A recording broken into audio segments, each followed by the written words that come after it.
은행에서 제 이름을 불렀을 때 저는 분명히 그 자리에 서 있었습니다. 숨도 쉬고 심장도 뛰고 있었습니다. 그런데 직원이 화면을 보더니 이렇게 말했습니다. 고객님, 이 주민등록번호는 이미 사망자로 처리되어 있습니다. 그 순간 제 통장은 정지됐고 매달 들어오던 연금도 이미 끊겨 있었습니다. 그리고 더 끔찍한 건 그 사망신고 날짜가 제가 요양병원 침대에 누워있던 바로 그날이었습니다. 누가 저를 죽은 사람으로 만들었는지 확인하는 데는 오래 걸리지 않았습니다. 그 사람은 제 아들이었습니다. 은행 창구 앞에 김순자가 서 있다. 회색 카디건을 단정히 여민 손에는 오래된 통장이 들려 있다. 매달 25일 연금이 들어오는 날이면 늘 이 시간에 이곳에 온다. 요양병원에서 태어난 지 사흘째다. 몸은 아직 무겁고 숨은 평소보다 짧다. 연금 확인 좀 해주세요. 순자가 통장을 내민다. 젊은 여직원이 밝게 웃으며 통장을 받아든다. 키보드 소리가 몇 번 딸깍거리더니 손가락이 갑자기 멈춘다. 직원의 눈이 화면에 박힌 채 떨어지지 않는다. 조금 전까지 있던 미소가 서서히 사라진다. 고객님, 잠시만요. 직원이 다시 키보드를 두드린다. 한 번, 두 번, 세 번. 화면을 확인할수록 얼굴이 굳어간다. 순자의 가슴이 이유 없이 철렁 내려앉는다. 무슨 문제라도 있나요? 직원이 낮은 목소리로 말한다. 고객님, 이 계좌가 사망자로 처리되어 있습니다. 순자는 그 말을 듣는 순간 귀가 멍해진다. 무슨 말인지 바로 이해되지 않는다. 분명히 숨 쉬고 서 있고 걷고 있는데 지금 제가 살아있는데요. 직원은 다시 화면을 가리킨다. 주민등록번호로 조회하면 사망 처리로 되어 있어서요. 그래서 모든 거래가 정지된 상태입니다. 순자의 손이 통장을 쥔 채 떨리기 시작한다. 손등의 핏줄이 꿈틀거리며 붉어진다. 제가 지금 여기 살아서 서 있잖아요. 목소리가 커진다. 창구 옆줄 사람 두어 명이 힐끗 고개를 든다. 직원은 당황한 얼굴로 주변을 바라보다 다시 순자를 본다. 고객님, 이건 은행에서 처리할 수 있는 문제가 아닙니다. 주민센터에 먼저 가보셔야 합니다. 그럼 연금은요? 이번 달 연금은 어떻게 되는 거예요? 직원이 고개를 숙인 채 말한다. 사망 처리 취소가 되기 전까지는 지급이 중단됩니다. 그 말이 끝나는 순간 순자의 다리에 힘이 빠진다. 연금이 끊기면 약값도 병원비도 다음 달 생활도 없다. 눈앞이 서서히 흐려진다. 직원이 명함 한 장을 내민다. 저희 과장님 성함입니다. 혹시 오해가 있을 수도 있으니 이분과 상담을. 순자는 떨리는 손으로 명함을 받아든다. 최성우 과장이라는 글자가 눈앞에서 흔들린다. 은행을 나서는 순간 가을볕은 밝지만 순자의 등은 싸늘하다. 누군가가 자신을 행정서류 속에서 이미 죽여놓았다. 그 사실이 가슴을 조여온다. 그때 한 가지 날짜가 머릿속에 떠오른다. 의식이 흐릿한 채 요양병원 침대에 누워있던 날이다. 아들 정훈이 병실에 와서 말했다. 어머니, 며칠만 쉬다 오세요. 순자의 발걸음이 그 자리에 멈춘다. 가슴 안쪽에서 차가운 불안이 천천히 올라온다. 그리고 그 불안의 끝에는 아들의 얼굴이 또렷하게 서 있다. 주민센터 민원실은 사람들로 가득 차 있다. 서류를 들고 가는 발소리와 번호 호출 소리가 뒤섞여 웅성거린다. 김순자는 의자 끝에 앉아 두 손을 꽉 맞잡고 있다. 손바닥 안이 땀으로 젖어 미끄럽다. 은행에서 나온 뒤부터 가슴이 한 번도 진정되지 않는다. 149번 고객님. 차례를 부르는 소리에 순자는 천천히 일어난다. 다리가 자기 것이 아닌 것처럼 후들거린다. 중년의 여성 공무원이 무표정하게 고개를 든다. 무슨 일로 오셨어요? 제가 사망 처리가 됐다고 해서 왔어요. 순자의 목소리는 낮고 갈라져 있다.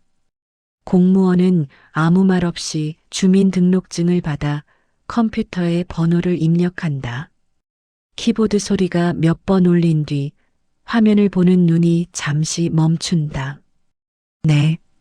사망신고 접수되어 있습니다. 그 말이 공기처럼 가볍게 떨어진다. 순자의 심장은 그 말 한마디에 세게 내려앉는다. 제가 지금 살아있는데요. 공무원은 고개를 끄덕이며 서류 하나를 꺼낸다. 신고인이 따로 있습니다.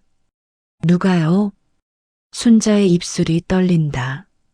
공무원은 아무 감정도 없는 목소리로 읽는다. 박정훈, 광계 아들. 그 순간 순자의 귀안이 비어버린 듯 멍해진다.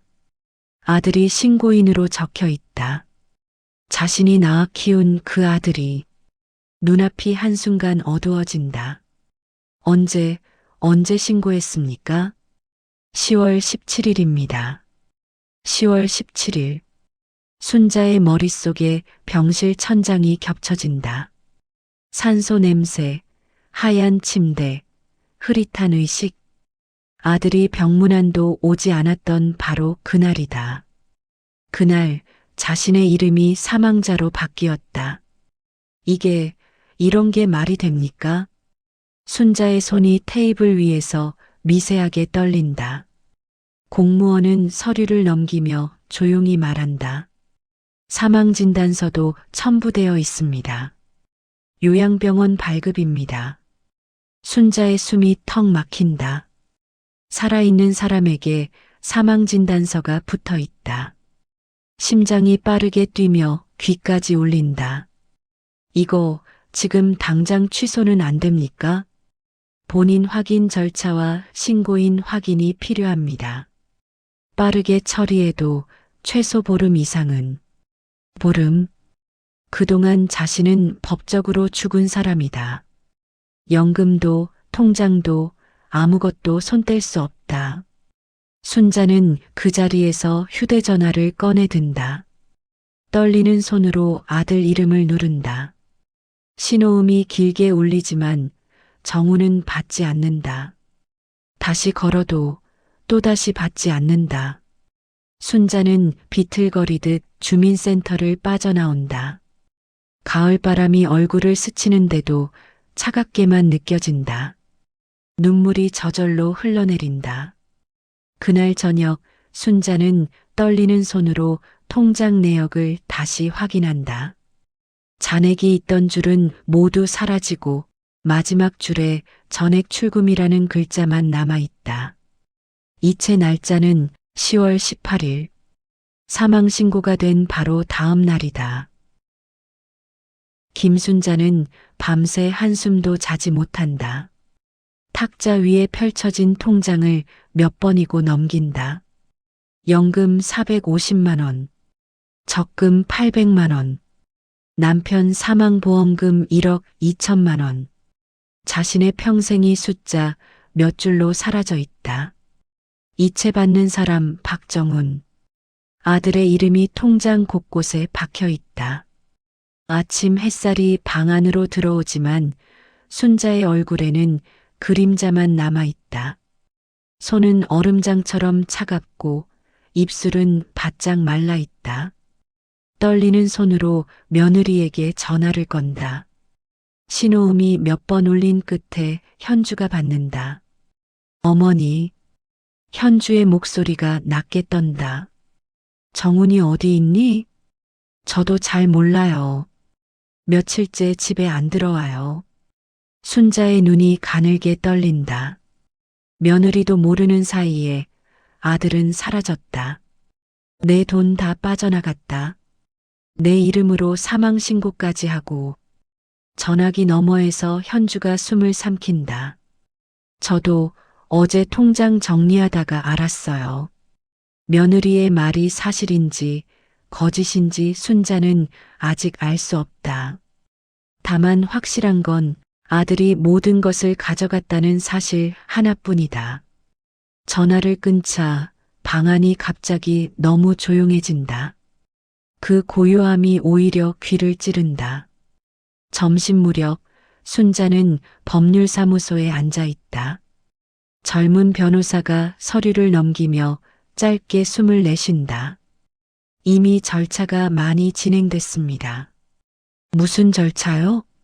상속과 재산 처분입니다. 사망신고 직후 아드님이 빠르게 움직였습니다. 순자의 눈이 커진다. 그럼 이 집은요? 변호사가 낮은 목소리로 말한다. 가등기가 설정돼 있습니다. 조만간 매각 절차로 넘어갈 가능성이 큽니다. 순자의 어깨가 힘없이 내려앉는다. 돈만이 아니라 자신이 평생 살아온 집까지 함께 빼앗길 판이다. 막을 수는 없습니까? 사망신고 취소가 먼저입니다. 하지만 그 사이 재산이 다 넘어가 버리면 그 뒤의 말은 더 듣지 않아도 알 수 있다. 법도 시간도 지금 순자 편이 아니다. 법률사무소를 나선 순자는 공중전화 부스 안에 선다. 다시 아들에게 전화를 건다. 신호는 가지만 받지 않는다. 또다시 걸어도 받지 않는다. 잠시 후 문자 한 통이 들어온다. 어머니, 저도 어쩔 수 없었습니다. 빚이 너무 많았습니다. 순자의 손에서 휴대전화가 미끄러질 뻔한다. 빚. 그래서 자신을 죽인 것이다. 아들은 어머니를 사람으로 보지 않았다. 돈으로 보았을 뿐이다. 해가 기울 무렵 순자는 집 앞 골목에 들어선다. 낯선 검은 승합차 한 대가 대문 앞에 서 있다. 검은 정장을 입은 남자 둘이 담배를 피우며 서성이고 있다. 박정훈 씨 어머니 댁 맞죠? 순자의 심장이 쿵 내려앉는다. 입이 떨어지지 않는다. 돈 빌려준 사람들입니다. 연락이 안 돼서요. 그들의 눈빛이 집안을 더듬는다. 순자의 다리에 힘이 풀린다. 이 집도 곧 넘어온다던데요. 그 말을 듣는 순간 순자는 자신이 서 있는 땅이 꺼지는 듯한 느낌을 받는다. 돈도 집도 그리고 아들에 대한 믿음까지 모든 것이 동시에 무너지고 있었다. 순자는 그날 밤 집으로 돌아가지 못한다. 채권자들이 다시 올 것 같아 발길이 떨어지지 않는다. 친구 집에서 하룻밤을 보내지만 눈은 한순간도 제대로 감기지 않는다. 천장만 멍하게 바라보다 새벽을 맞는다. 가슴은 밤새 쥐어짜인 듯 욱신거린다. 아침이 밝자 며느리에게서 전화가 온다.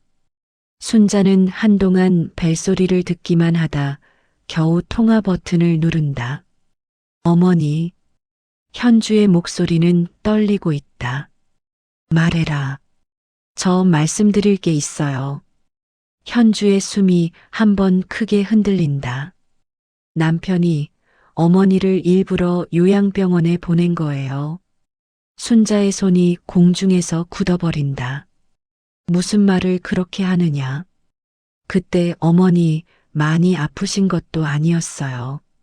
남편이 병원에 부탁해서 입원부터 시킨 거예요.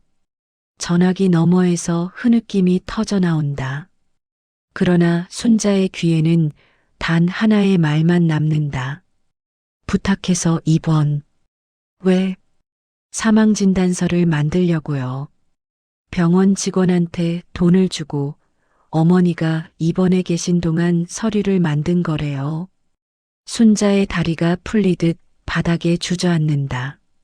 모든 장면이 한순간에 꿰어 맞춰진다. 병상, 흐릿한 의식, 사망 처리, 다음 날 출금. 아들은 처음부터 끝까지 계획하고 있었다. 너도 알고 있었느냐? 순자의 목소리는 갈라진다. 처음엔 몰랐어요. 근데 요즘 들어서 이상한 걸 느끼긴 했어요. 완전한 부정도 확실한 고백도 아닌 말. 그 애매한 대답이 오히려 더 깊이 가슴을 파고든다. 전화는 그대로 끊긴다. 며칠 뒤 순자는 요양병원을 다시 찾는다. 자신이 입원해 있던 기록을 직접 확인하려 한다. 원무창구 직원은 한참을 모니터만 들여다보더니 조심스레 말한다. 어르신 사망 처리되어 있어서 기록 열람이 안 됩니다. 내가 환자였어. 한 달 전에 여기서 치료를 받았어. 그래도 시스템상으로는. 그 말이 끝나기도 전에 순자의 목소리가 터져 나온다. 내가 지금 여기 살아서 서 있잖아. 주변 사람들이 하나둘 돌아본다. 경비원이 다가오고 직원들은 서로 눈치를 본다. 그 누구도 순자를 도와주지 않는다. 순자는 병원에서 쫓겨나듯 밀려난다. 은행에서도 주민센터에서도 병원에서도 순자는 모두 같은 답을 듣는다. 사망자, 살아있는 몸으로 돌아다니지만 행정 속에서 그녀는 이미 사라진 사람이다. 집으로 돌아오는 길, 순자는 아파트 옥상으로 올라간다. 찬바람이 얼굴을 세게 때린다. 아래를 내려다보면 사람들이 너무도 작다. 차라리 정말로 죽어버리는 게 편할지도 모른다. 그 생각이 머릿속을 스친다. 살아있어도 죽은 사람 취급을 받는 삶. 아들에게 버림받고 돈도 집도 모두 잃은 삶. 난간 위로 손이 천천히 올라간다. 쇠의 차가운 감촉이 손바닥 깊이 전해진다. 그 순간 휴대전화가 울린다. 모르는 번호다. 순자의 손이 떨리다 멈춘다. 결국 전화를 받는다. 김순자 어르신 맞으시죠? 낯선 여자의 목소리다. 네. 저는 주민센터 한미정입니다. 어르신 사망신고 건으로 내부 확인 중이던 직원인데요. 순자의 심장이 크게 한 번 울린다. 지금 시간 되시면 센터로 바로 오실 수 있으신가요? 전화로는 말씀드리기 어려운 내용이 있습니다. 순자는 난간에서 손을 천천히 뗀다. 가슴속 깊은 곳에서 꺼져가던 숨이 다시 올라온다. 지금 바로 가겠습니다. 전화를 끊고 옥상을 내려오는 동안 순자의 걸음은 아까와 전혀 다르다. 죽음 쪽으로 기울어 가던 마음이 다시 살아있는 쪽으로 되돌아오는 순간이다. 주민센터 뒤편 작은 상담실은 이상하리만큼 조용하다. 문을 닫는 순간 바깥 민원실의 소음이 거짓말처럼 끊긴다. 김순자는 의자 끝에 앉아 두 손을 무릎 위에 가지런히 올려둔다. 손끝이 아직도 난간에 찬 기운을 잊지 못한 듯 떨린다. 한미정은 차분한 얼굴로 파일 하나를 꺼낸다. 서류 가장자리는 여러 번 접혔고 군데군데 손자국이 남아있다. 어르신, 이 자료는 공식적으로 드린 걸로 남기면 안 됩니다. 그 말 한마디에 이 자리가 얼마나 위험한지 먼저 느껴진다. 순자는 고개를 끄덕인다. 어르신 사망진단서를 다시 들여다보다가 이상한 점을 발견했습니다. 한미정은 두 장의 서류를 나란히 놓는다. 하나는 순자의 사망진단서, 다른 하나는 같은 병원의 다른 환자 진단서다. 두 장 모두 같은 의사가 발급한 서류인데 서명이 다릅니다. 순자의 시선이 천천히 두 사인을 번갈아 옮겨간다. 분명 같은 이름인데 손놀림이 전혀 다르다. 이건 가짜라는 말이요? 위조 가능성이 매우 높습니다. 한미정은 잠시 숨을 고르고 또 다른 자료를 꺼낸다. 모니터 화면이 조용히 켜진다. 이건 주민센터 CCTV입니다. 화면 속 출입문이 열리고 서류 봉투를 든 박정훈이 혼자 들어온다. 고개를 숙인 채 빠르게 걸어 들어오고 창구에 서서 주위를 한번 훑는다. 오후 2시 37분. 그 시각 순자는 요양병원 침대에 누워 있었다. 보통 사망신고는 장례식장이나 가족 동반으로 들어옵니다. 그런데 아드님은 혼자 그것도 몹시 급하게 처리했습니다. 순자의 숨이 거칠어진다.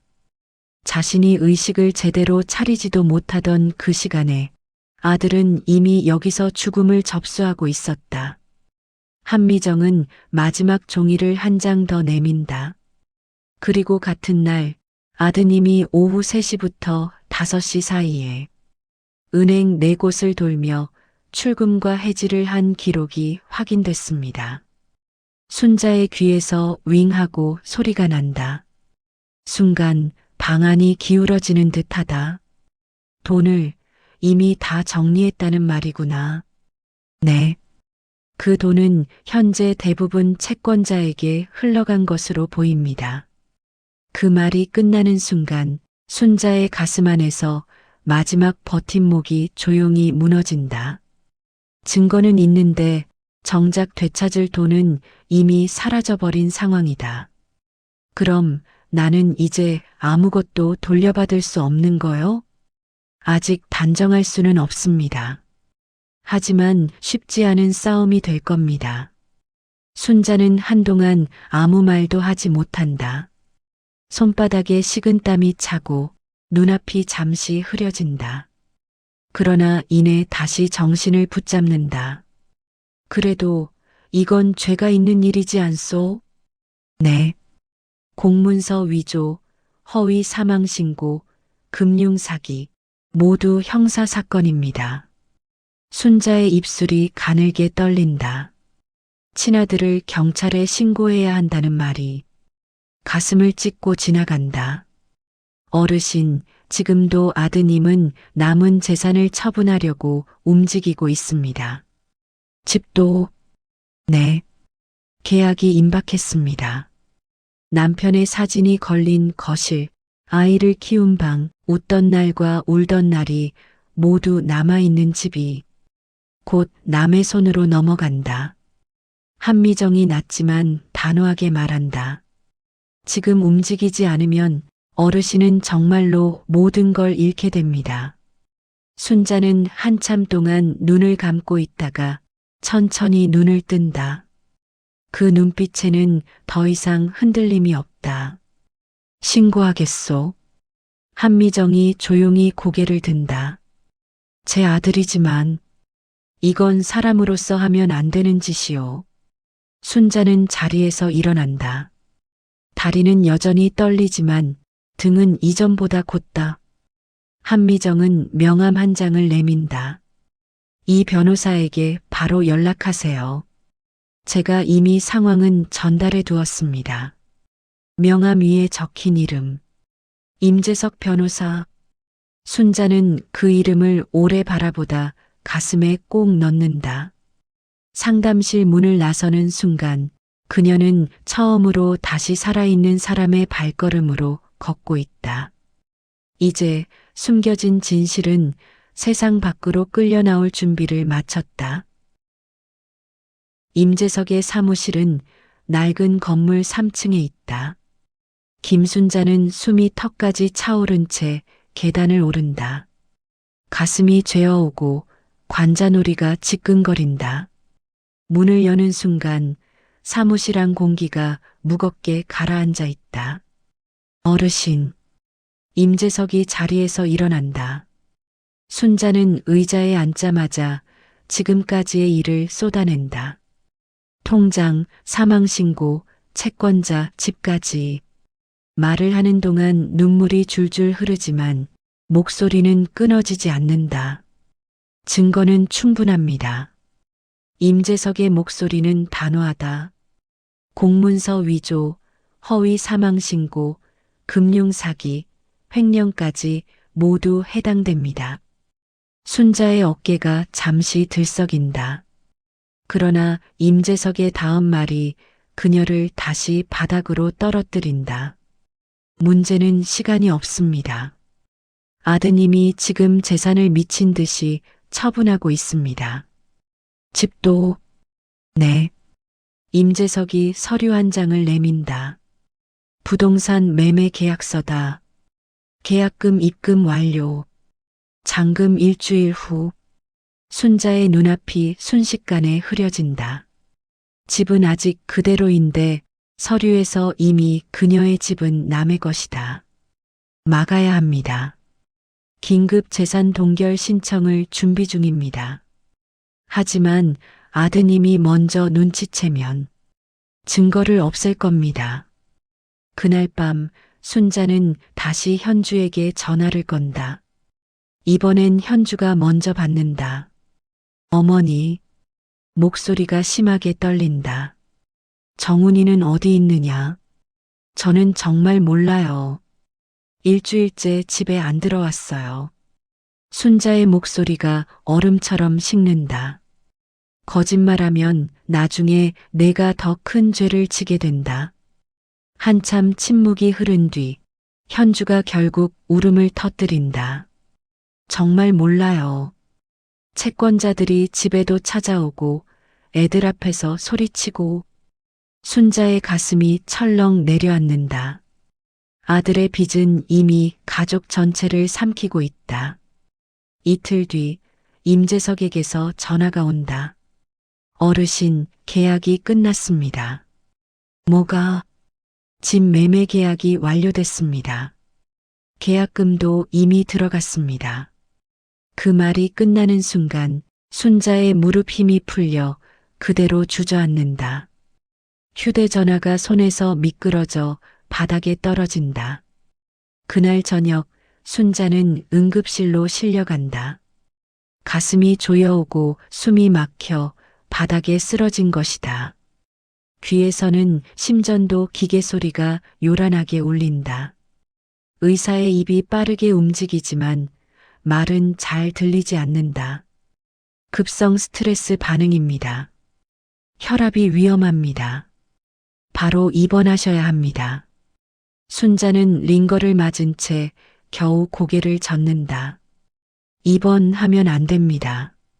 집이 팔리고 있어요. 그러나 몸은 말을 듣지 않는다. 의식이 잠시 흐려졌다 돌아온다. 그때 병실 문이 급하게 열린다. 임재석이 숨을 헐떡이며 들어온다. 어르신, 변호사님, 며느님에게서 연락이 왔습니다. 순자의 눈이 크게 열린다. 현주가 뭘 보냈습니까? 임재석이 휴대전화를 내민다. 파일 하나가 재생된다. 정훈의 목소리가 병실 안에 낮게 울린다. 진단서 발급해 주시면 500만 원 바로 드리겠습니다. 잠시 잡음이 들리고 다른 남자의 목소리가 떤다. 이건 불법입니다. 정훈의 숨을 들이마시는 소리가 또렷하게 들린다. 들킬 일 없습니다. 어머니는 혼자 계시고 치매 기운도 있습니다. 그 한마디에 순자의 얼굴이 하얗게 질린다. 귀가 울리고 가슴이 다시 죄어온다. 자신은 아들의 입에서 이미 사람이 아니라 처리 대상이었다. 임재석의 목소리가 낮게 울린다. 결정적인 녹취입니다. 며느님은 이 녹음의 당사자고 증인으로 서겠다고 했습니다. 현주가 아이들을 지키기 위해서라도 이제는 숨지 않겠다고 했습니다. 순자의 눈가에서 눈물이 천천히 흘러내린다. 이번 눈물에는 절망이 아닌 미약하지만 분명한 되받아칠 힘이 섞여 있다. 어르신. 임재석이 순자의 손을 꼭 잡는다. 이제부터는 반격입니다. 순자는 떨리는 손으로 그 손을 마주쥔다. 심장은 여전히 불규칙하게 뛰고 있지만 눈빛 하나만큼은 다시 단단해져 있다. 악마는 마지막으로 발악하고 있었고 이제 그 발악의 끝을 끊어내야 할 시간이 다가오고 있었다. 일주일 후 경찰서 조사실에는 형광등 불빛이 차갑게 내려앉아 있다. 김순자는 의자에 똑바로 앉아 두 손을 무릎 위에 얹고 있다. 손끝이 아주 미세하게 떨린다. 심장은 천천히 그러나 무겁게 뛰고 있다. 맞은편 문이 열리고 박정훈이 들어온다. 수염이 덥수룩하게 자랐고 눈은 충혈되어 있다. 한때는 아이처럼 순하던 얼굴이 지금은 잿빛으로 말라 있다. 두 사람의 시선이 잠시 얽힌다. 정훈이 먼저 고개를 떨군다. 순자는 피하지 않는다. 가슴은 찢어질 듯 아프지만 눈빛만큼은 흔들리지 않는다. 박정훈 씨 앉으세요. 형사의 낮은 목소리가 울린다. 정훈은 천천히 의자에 앉는다. 손이 테이블 위에서 덜덜 떤다. 10월 17일 요양병원에서 발급된 사망진단서로 신고하셨죠? 네. 이 진단서가 위조된 게 맞습니까? 정훈의 턱이 미세하게 떨린다. 형사가 녹음 버튼을 누른다. 조사실 안에 정훈의 목소리가 그대로 흘러나온다. 진단서 발급해 주시면 500만 원 바로 드리겠습니다. 정훈의 얼굴에서 피가 빠져나간다. 이 음성, 본인 맞습니까? 맞습니다. 어머니가 살아계신 걸 알면서도 사망신고를 한 겁니까? 정훈은 끝내 고개를 들지 못한다. 순자는 그 모습을 똑바로 바라보다 천천히 입을 연다. 왜 그랬니? 아주 낮은 목소리지만 조사실 안이 그 한마디로 조용해진다. 내가 뭘 잘못했기에 나를 죽여버렸니? 정훈의 어깨가 크게 흔들린다. 한참을 머뭇거리다 떨리는 목소리가 흘러나온다. 빚이 너무 많았습니다. 그래서 엄마를 죽은 사람으로 만들었어? 정훈이 고개를 숙인 채 중얼거린다. 살려고 그랬습니다. 그 말이 끝나는 순간 순자의 가슴 안에서 마지막 남아있던 기대가 조용히 꺼진다. 순자는 한 걸음 앞으로 나온다. 너 때문에 내가 은행에서도 병원에서도 어디에서도 사람이 아니었다. 목이 잠시 떨리지만 순자는 끝까지 말을 멈추지 않는다. 나는 내가 무서웠다. 내가 살아있는데도 아무도 나를 살아있다고 믿어주지 않아서. 정훈의 호흡이 거칠어진다. 순자의 눈에서 눈물이 한 줄 흘러내린다.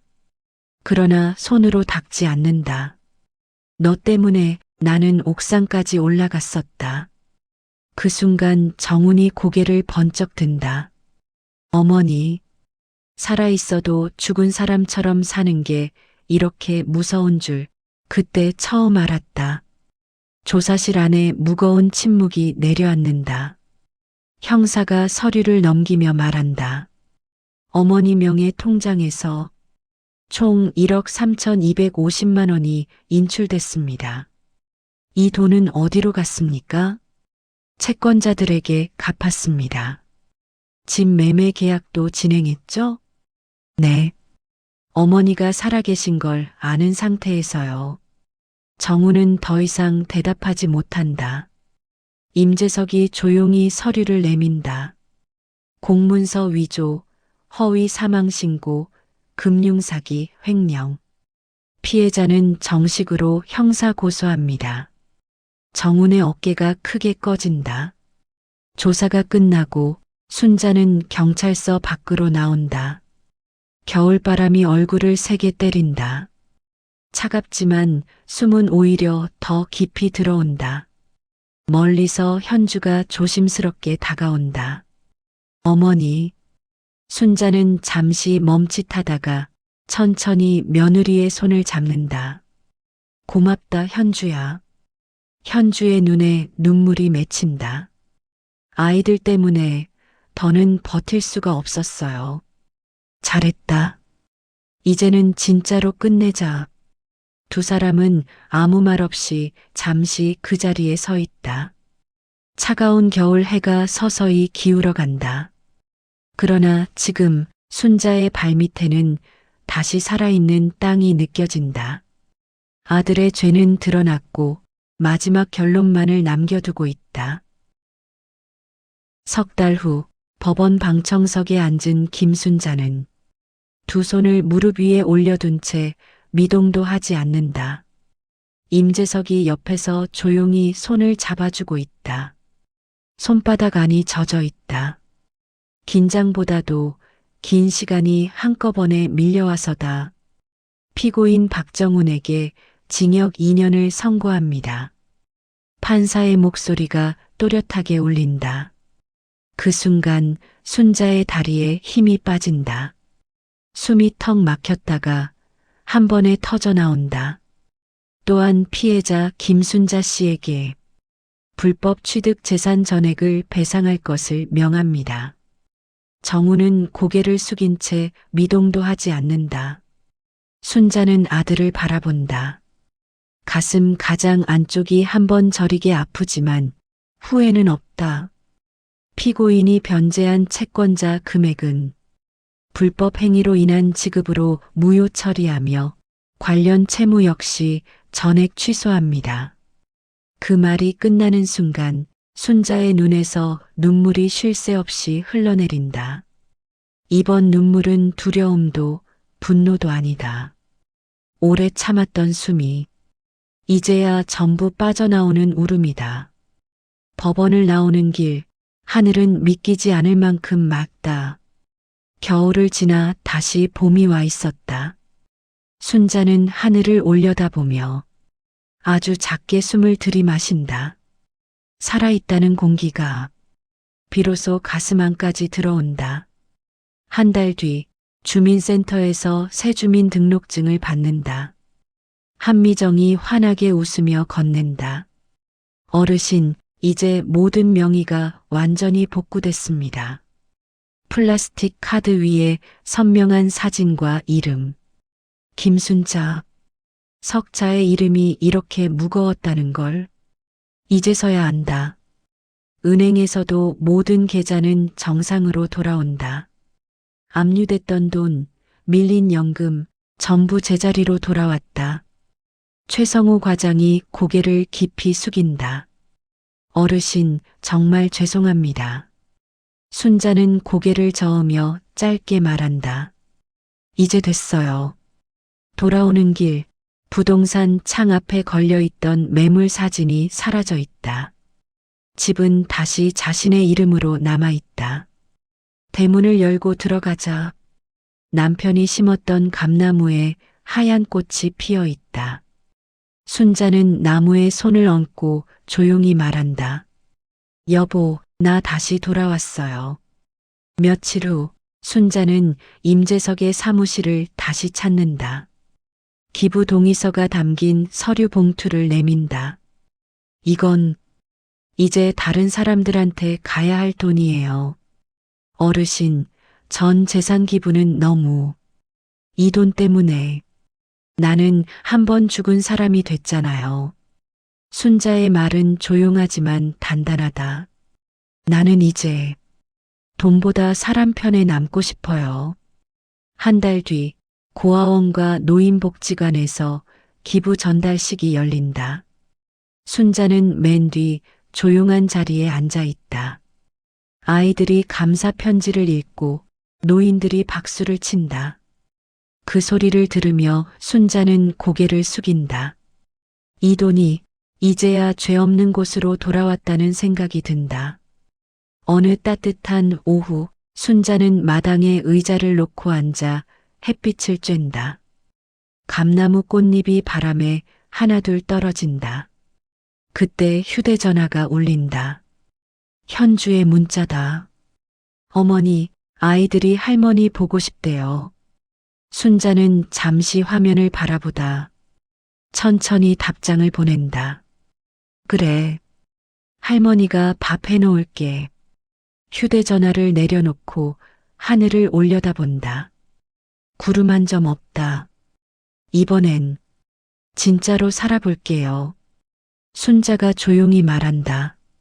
바람이 흰 머리카락을 부드럽게 스친다. 감나무 아래 한 여자의 그림자가 길게 드리워진다. 살아있는 사람의 그림자다.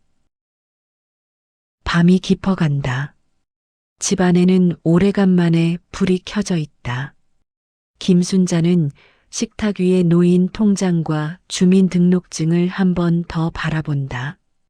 모든 서류 위에 다시 또렷하게 적힌 이름, 김순자. 세 글자를 바라보는 것만으로도 가슴이 조용히 울린다. 그녀는 문득 거울 앞에 선다. 하얗게 센 머리, 깊어진 주름, 그 속에서도 분명히 살아있는 눈빛. 한 번 죽었다가 돌아온 사람의 눈이다. 나는 아직 여기 있구나. 낮은 목소리로 혼잣말처럼 중얼거린다. 말은 공기 속으로 흩어지지만 그 말의 무게는 순자의 가슴에 또렷하게 남는다. 잠시 후 부엌에서 물을 끓이는 소리가 난다. 순자는 찻잔 2개를 꺼낸다. 하나는 자신의 자리, 또 하나는 남편이 앉던 자리. 찻잔에 김이 오르고 순자는 그 맞은편 의자를 잠시 바라보다 천천히 앉는다. 여보, 나 결국 다시 살아 돌아왔어. 대답은 없다. 그러나 창문 밖에서 감나무 잎이 바람에 흔들린다. 마치 고개를 끄덕이는 것처럼. 순자의 입가에 아주 작은 미소가 번진다. 그때 집 안전화기가 조용히 울린다. 현주다. 어머니, 아이들이요. 할머니 목소리 듣고 싶다네요. 순자는 수화기를 천천히 귀에 댄다. 그래. 할머니 여기 있다. 수화기 너머로 아이들의 웃음소리가 흘러나온다. 순자의 눈가가 다시 젖어든다. 이번엔 아픔이 아닌 살아있음이 만들어내는 눈물이다. 통화를 마친 순자는 다시 창가로 다가간다. 골목길엔 가로등 불이 하나둘 켜져 있다. 사람들이 오가고 차가 지나가고 세상은 아무 일 없다는 듯 계속 움직이고 있다. 그러나 순자는 안다. 자신의 세상은 한번 완전히 멈췄다가 지금 이 순간 다시 움직이기 시작했다는 것을. 순자는 불을 끄고 방 안에 누운다. 이제 더 이상 죽은 사람이 아니다. 누군가의 서류 속 이름이 아니라 내일을 기다릴 수 있는 살아있는 한 사람이다. 그리고 아주 조용히 속으로 말한다. 나는 살아있다. 그리고 이 이야기는 누군가에게는 단순한 드라마가 아니라 언젠가 진짜로 겪게 될지도 모를 현실일지 모른다. 만약 오늘 이 이야기 속 김순자가 당신의 부모처럼 느껴졌다면, 당신 자신의 이야기처럼 느껴졌다면 지금도 어디선가 살아있는데도 이미 지워진 사람이 혼자 울고 있을지도 모른다. 그 사람들이 조금이라도 덜 혼자가 되도록 이 이야기가 더 많은 사람에게 닿기를 바란다. 지금 이 순간 당신의 구독 한 번이 또 한 사람을 다시 살게 만들지도 모른다.